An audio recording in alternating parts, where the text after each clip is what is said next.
மனம் வீசும் இந்த அரங்கில் அமர்ந்திருக்கும் என் தமிழ் சொந்தங்களுக்கு எனது மாலை வணக்கம். ஒரு சின்ன கதையோட என்னோட வாதத்தை நான் ஆரம்பிக்கிறேன். ஒரு ஊரில் ஒரு சிற்பி இருந்தார். அவர் முன்னாடி ஒரு கல்லை வச்சுக்கிட்டு ஒரு உளியை வச்சு டக்கு டக்குன்னு அடிச்சிட்டு இருந்தார். அப்போ அங்கே போனவங்கலாம் கேட்டாங்க, என்னையா ரொம்ப நேரம் தட்டிக்கிட்டு இருக்கீங்களோ, ஒரு சிலையும் வரலையேன்ட்டு. அதுக்கு சிற்பி சொல்கிறாரு, நான் ஒன்றும் சிலையை செய்யலைப்பா, கல்லுக்குள்ளே இருக்கிற சிலையை நான் வெளியே கொண்டு வந்துக்கிட்டு இருக்கேன். நடுவர் அவர்களே, இன்னைக்கு புதிய ஏஐ பற்றி மக்களுக்கு இருக்கிற தவறான புரிதல் இதே தான். ஏஐ மனிதனை உருவாக்குன்னு நினச்சிக்கிட்டு இருக்காங்க. ஏஐ என்ன பண்ணுதுன்னா, மனிதனுக்குள்ளே ஏற்கனவே இருக்கிற திறமையை வெளியே கொண்டு வந்துக்கிட்டு இருக்குது. நான் உங்களுக்கு ஒரு வார்த்தை சொல்கிறேன், நீங்கள் உங்கள் மனசில் நினச்சிக்கோங்க. செயற்கை நுண்ணறிவுனா உங்களுக்கு என்ன ஞாபகம் வரும்? ChatGPT, ஜெமினி, இல்லை ஒரு மெஷின் பேசுகிற மாதிரி ஒரு வீடியோ, இது மட்டும் தானே? இதுதான் நம்ம செய்கிற ஒரு மிகப்பெரிய தப்பு. நடுவர் அவர்களே, நம்ம ஒரு ஆலமரத்தை ஒரு இலையை வச்சு அளக்க முடியாது. ஒரு கடல்னு ஒரு வார்த்தையை கேட்டுட்டு ஒரு டம்ளரை காட்டி இதுதான் கடல்னு சொல்ல முடியாது. அது மாதிரி ஒரு ChatGPTயால ஏஐ நம்ம கணக்கிட முடியாது. இன்னைக்கு நம்ம இத்தனை பேர் இந்த அரங்கத்துக்கு வந்திருக்கோம். கண்டிப்பாக கூகுள் மேப் யூஸ் பண்ணியிருப்போம். அது நமக்கு என்ன சொல்லும்? ஐயா, இன்னொரு 300 மீட்டர் நமக்கு ஒரு வலது புறம் திரும்பணும்னு சொல்லும். நம்ம இல்லை, நான் இடது பக்கம் தான் போவேன்னு சொல்லுவோமா? இல்லை. ஏன்னா அது நமக்கு கட்டளை இடலை, நமக்கு அது வழிகாட்டிக்கிட்டு இருக்குது. ஒரு ஊரில் ஒரு விவசாயி இருந்தார். அவர் என்ன பண்ணுவார்?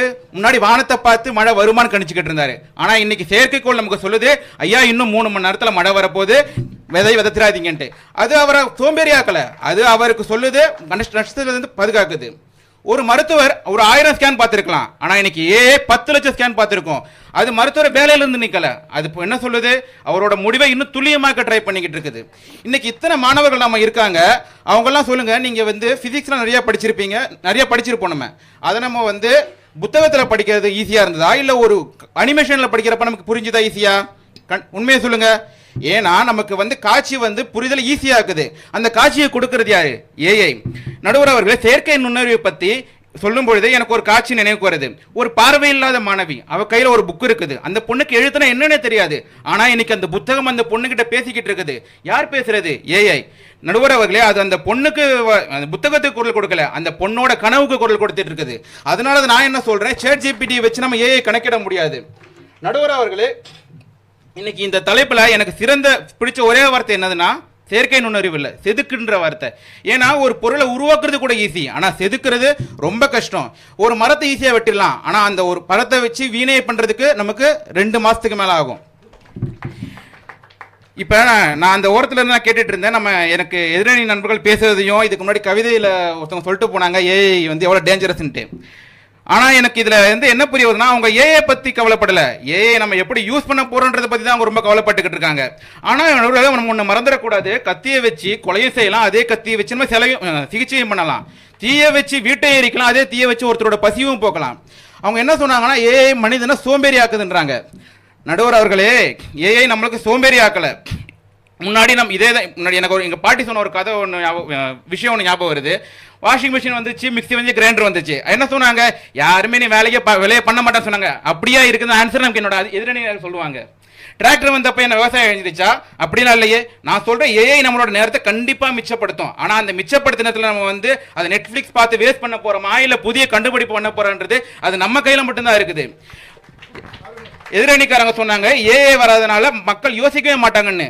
நடுவர் அவர்களே, முன்னாடி கம்ப்யூட்டர் வந்தப்போ இதே சொன்னாங்க, யாரும் ஸ்கூலுக்கு போக மாட்டாங்க, புத்தகத்தை எடுக்க மாட்டாங்கன்ட்டு. அப்படியா இருக்குது? இல்லையே. ஏஐ கேள்வி, ஏஐ நமக்கு ஆன்சர் சொல்லும், அது உண்மைதான். ஆனால் கேள்வி கேட்கிற இடத்துல இருக்கிறது யாரு? மனிதன் மட்டும்தான். ஏன்னா ஏஐன்றது ஒரு சிற்பி, ஏஐன்றது ஒரு உளி மட்டும்தான். ஆனால் அதை சிரிக்கிற சிற்பி யாரு? இன்னும் மனிதனா மட்டும்தான் இருக்கான்.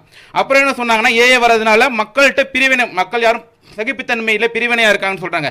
இன்னைக்கு வேறு ஒரு நாட்டிலும் வேறு ஊர்ல இருக்கிற மகளோ அவங்க குடும்பத்தை பேசுறதுக்கு எது உதவுது? ஒரு வீடியோ கால்ல ஏஐ மட்டும்தான். இன்னைக்கு காது கேட்காதவங்களுக்கு ஆசிரியரோட ஒரு வார்த்தையாகவும் ஒரு கண்ணு தெரியாதவங்களுக்கு ஒரு ஒளியாகவும் இருக்கிறது ஏஐ. அதே மாதிரி சொன்னாங்க. ஓகே, ஸோ நேரம் காரணத்தினால் நல்லா அப்படியே கிரவுண்ட் பண்ணி ஒன்றும் இல்லை, நல்லாவே சொல்லிட்டு இருக்கீங்க. ஸோ இன்னைக்கு எல்லாம் எதிர்பார்க்குறாங்க ஏஐ ஒரே நாள் எல்லாம் மாத்திடுன்ட்டு. அது கண்டிப்பாக முடியாது. ஆனால் ஒவ்வொரு நாளும் புதிய சிந்தனை, புதிய திறமை, புதிய முயற்சி, புதிய நம்பிக்கையை ஏஐ மக்களுக்குள்ள விதைச்சிக்கிட்டு இருக்குது. அதனால தான் இங்கே இருக்கிற மாணவர்கள் கையில் புத்தகமும் இருக்கட்டும், ஆசிரியர் ஆசீர்வாதம் இருக்கட்டும், பெற்றோரின் அன்பும் இருக்கட்டும், அதே நேரத்தில் ஒரு நல்ல ஒளியான ஏஐ கூட பொறுப்பான ஏஐயும் இருக்கட்டும். அதனால தான் இந்த அரங்கத்தில் நான் சொல்றேன், ஏஐ இளைய தலைமுறையை செதுக்குது. நன்றி, வணக்கம். ஒரு நல்ல கருத்தை விதைச்சிருக்காரு.